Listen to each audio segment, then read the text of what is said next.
Notice দিয়েছে, বহিষ্কার করেছে। তাহলে এই 2-3 দিনের ভিতরে মিডিয়া কেন প্রচার করে না? তাহলে কি তারা আমরা ধরে নিব যে তারা মিডিয়াকে কন্ট্রোল করা শুরু করেছে? স্পষ্ট ভাষায় বলে দিতে চাই যে এই বাংলাদেশে আর দখলদারিত্বের রাজনীতি প্রতিষ্ঠা করতে দেওয়া যাবে না। এই চাঁদাবাজ সন্ত্রাসীদের রাজনীতি প্রতিষ্ঠা করতে দেওয়া যাবে না। যেখানে চাঁদাবাজি এবং নৃশংসতা ঘটবে তাদেরকে প্রকাশ্যে ফাঁসি দিতে হবে। আমরা এই স্বরাষ্ট্র উপদেষ্টাকে অনুরোধ করবো তাদেরকে দ্রুত আইনের আওতায় নিয়ে এসে ওই শাপলা চত্বরে নিয়ে এসে জনসম্মুখে তাদেরকে ফাঁসি দেন। উত্তপ্ত ময়দানে বক্তব্য দেওয়ার যে সময়, সেই সময়টা এখন নাই। সাংবাদিক ভাইদের অনেক বেশি পরিশ্রম হচ্ছে, কষ্ট হচ্ছে, সেই জন্য আমি আমার বক্তব্য সংক্ষিপ্ত করব। আমরা প্রস্তর যুগের ইতিহাস পাঠ্যপুস্তকে পড়েছি। আমরা আইয়ামে জাহিলিয়াতের বর্বরতার কথা শুনেছি। গত 1.5 যুগ ধরে শেখ হাসিনার আওয়ামী জাহিলিয়াতের কথা শুনেছি, দেখেছি। কিন্তু গত বুধবার রাজধানীর মিটফোর্ডে যুবদল কর্মী বাঙালি ব্যবসায়ী লালচাঁদকে প্রকাশ্যে দিবালোকে যেভাবে পাথর মেরে মেরে হত্যা করেছে, সকল আইয়ামের জাহিলিয়াতের যুগকে সেই হত্যাকাণ্ড ছাড়িয়ে গিয়েছে। আমরা আজকে বাংলাদেশ ছাত্র অধিকার পরিষদের এই বিক্ষোভ সমাবেশ থেকে স্পষ্ট বলতে চাই, যেই হত্যাকাণ্ড হয়েছে অনতিবিলম্বে সেই হত্যাকাণ্ডের দ্রুত বিচার ট্রাইব্যুনাল গঠনের মাধ্যমে আগামী 1 মাসের মধ্যে দৃষ্টান্তমূলক শাস্তি দিতে হবে।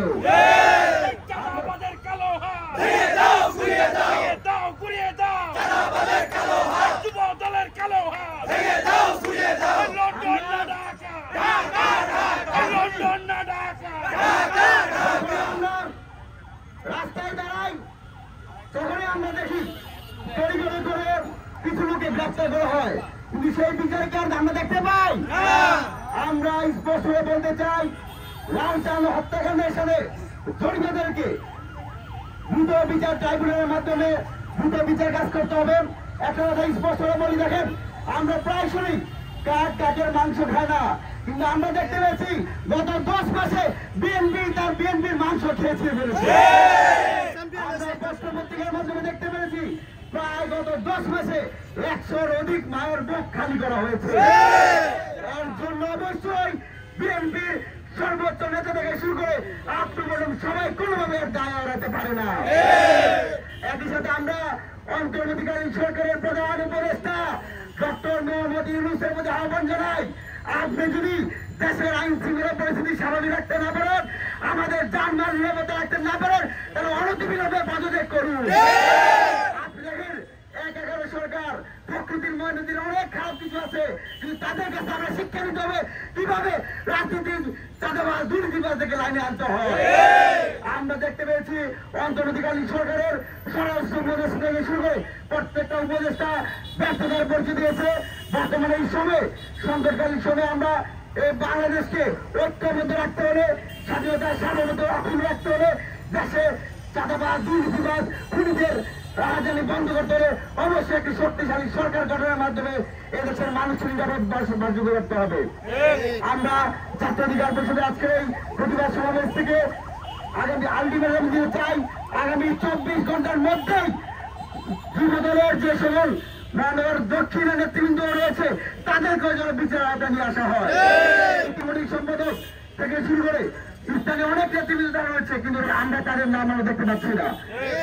বারবারই রাঘব বোয়ালদার যারা শহরে বাইরে চলে যায়, চুরিপটিদের ধরে কিন্তু কোনো লাভ হয় না। আমরা ছাত্র অধিকার পরিষদের পক্ষ থেকে সন্ত্রাস চাঁদাবাজের বিরুদ্ধে যে অগ্রযাত্রা রয়েছে, সেই ধারাবাহিকতায় ছাত্র অধিকার পরিষদের নেতৃবৃন্দকে উদাত্ত আহ্বান জানাবো, প্রত্যেকটা বিশ্ববিদ্যালয়, কলেজ, জেলা, মহানগর, ইউনিয়ন ওয়ার্ডে যেখানেই চাঁদাবাজ দেখবেন, যেখানেই দুর্নীতিবাজ দেখবেন, যেখানেই সন্ত্রাস দেখবেন, সেখানেই প্রতিবাদ গড়ে তুলব।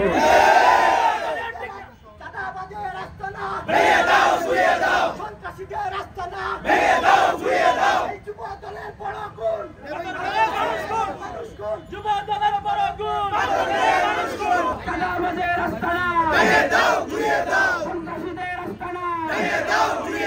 খুনিদের আস্তানা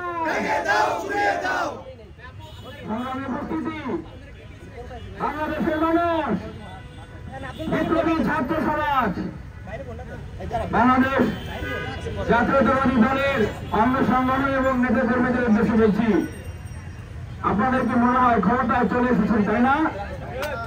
শরীরে একটা ভাব আসছে, তাই না? ক্ষমতার একটা গরম আছে, তাই না? ক্ষমতার ধর্ম, ক্ষমতা বড় পিচ্ছিল জিনিস। আমরা আগে ওই ঢাকা বিশ্ববিদ্যালয়ের জায়গায় জায়গায় ছাত্রলীগ আওয়ামী লীগের বিরুদ্ধে বক্তব্য দিয়েছি, একই কথা বলেছি। আপনারা আপনাদের রাজনৈতিক ক্যারেক্টারকে পরিবর্তন করেন, ভালো হয়ে যান, আর না হলে এই বাংলাদেশে আপনাদের রাজনীতির ঠিকানা হবে না। তখন এই ছাত্রলীগ আওয়ামী লীগের অনেকেই আমাদের নিয়ে হাসি ঠাট্টা করতো, আমাদেরকে মারতো, আমরা তো সংখ্যায় কম ছিলাম, পিটাইতো। আমরা কি বলছিলাম? অনেক বন্ধু বান্ধব বলতো তোরা তো পাগল হয়ে গেছিস, শেখ হাসিনা আওয়ামী লীগ ছাত্রলীগের বিরুদ্ধে লাগছিস।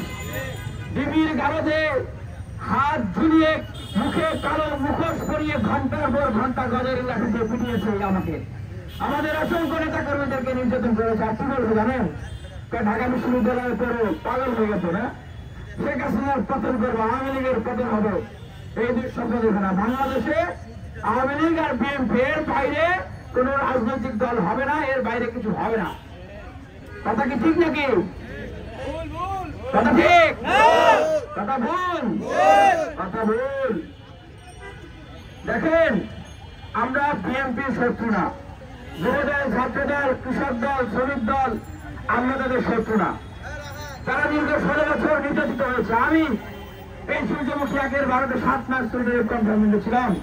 বর্তমান যুবদলের যিনি কেন্দ্রীয় সভাপতি আব্দুল মোনায়েম মুন্না ভাই, উনি আমার উপরে তলায় ছিল, আমার প্রতি সুশীল আচরণ করেছে।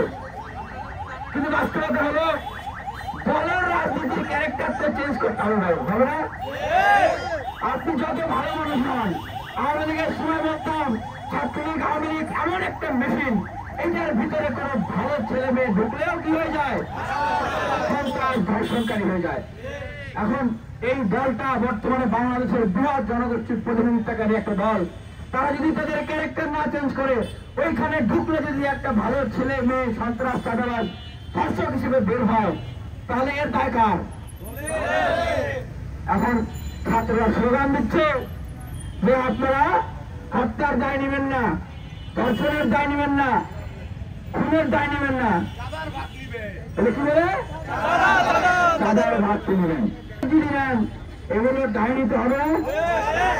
দেখেন, আমরা আজকে ঘোষণা দিচ্ছি সমগ্র বিপ্লবী ছাত্র জনতার উদ্দেশ্যে, আজকে থেকে টিএসসিতে একটা স্কোর বোর্ড করে দেওয়া হবে। কি করা হবে?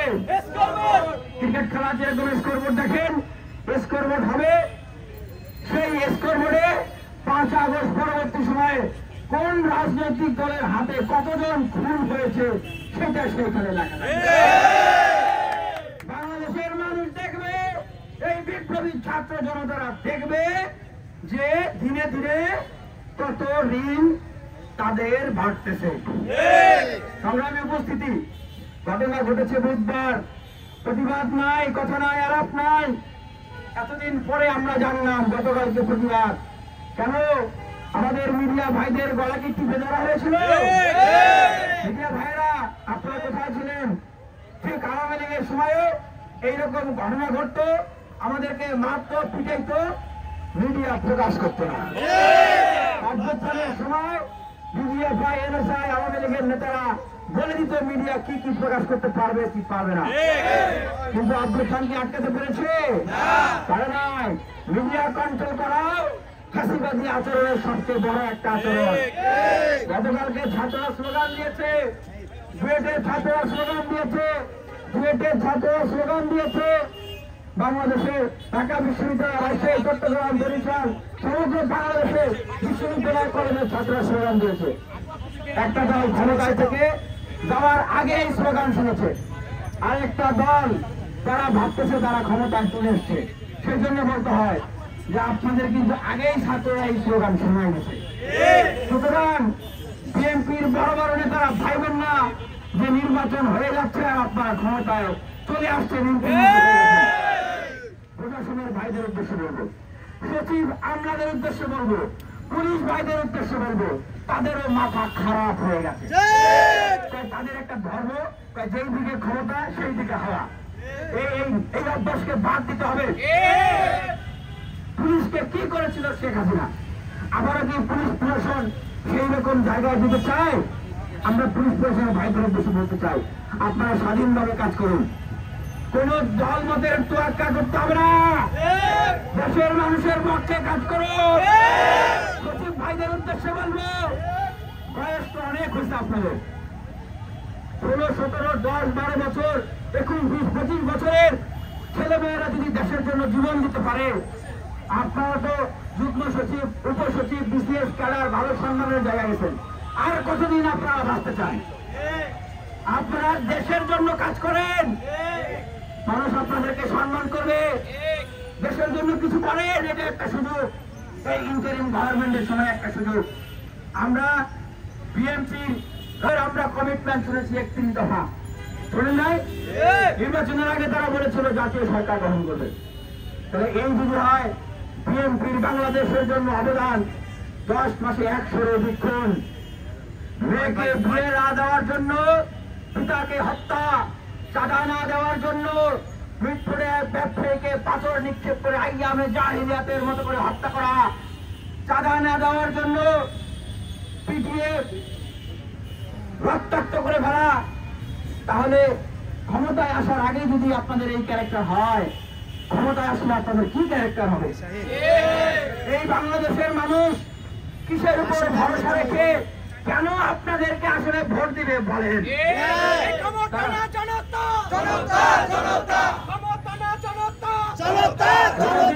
একটা বক্তব্য ছেড়ে দেওয়া হয়, কি বক্তব্য? যে বিএনপি 270, 60, 50 আসন নিয়ে ক্ষমতায় চলে এসছে। আজকে থেকে কান ধরে তওবা করবেন। কি করবেন? কান ধরে তওবা করবেন। এই ধরনের কথা আর কেউ বলবেন না। অভ্যুত্থানের আগে বলতো না এক গ্রুপ যে জীবনও শেখ হাসিনার পতন হবে না, এখন আবার আরেক গ্রুপ বলতেছে যে বিএনপি 260-70 আসন নিয়ে ক্ষমতা আসবে। আমাদের বিএনপির পতনের আন্দোলনে আমরা নামি নাই, বিএনপির বিরুদ্ধে বদয়া করার জন্য নামি নেই। আওয়ামী লীগের সময় যা বলেছিলাম, যা সত্য বাস্তব এখনো তাই বলছি। বিএনপি যদি তার চাঁদাবাজি, মামলা বাণিজ্য, দখলদারিত্ব, খুন, আন্তঃগন্ধর বুর্জোয়া ক্যারেক্টারের রাজনীতি থেকে বের না হয়, তাদের অন্য সংগঠনরা যদি বের না হয়, তাহলে বিএনপির একই পরিণতি হবে। আপনার সমাজ হত্যাকাণ্ডের পরে আমরা দেখেছিলাম যে ছাত্রলীগ সবচেয়ে বড় মিছিলটা করেছিল, করে নাই? গতকালকে আমরা দেখলাম সেই ছাত্রদল ঢাকা বিশ্ববিদ্যালয়ে একই কায়দায় মিছিল করলো। আমি আব্দুল মুন্না ভাইয়ের উদ্দেশ্যে বলতে চাই, ভাই আপনি তো আমার জেলমেট, আপনি গতকালকে যে কাজটা করলেন, টাকার একটা বান্ডিল নিয়ে গেছেন, মনে হয় মানে হত্যা তো হচ্ছে আরো 2 দিন আগে, 3 দিন আগে, তো 3 দিন বুধবারে তো আপনি টাকার বান্ডিলও নিয়ে যান নাই, আপনি মায়া মমতা দেখাইয়া চোখের অশ্রু ফেলাইতে যান নাই। তাহলে কালকে কেন গেলেন? ওই যে মিডিয়ার চাপাচাপিতে না জানি যদি চলে যায়, এই ভয়ে তারা চলে গেছে।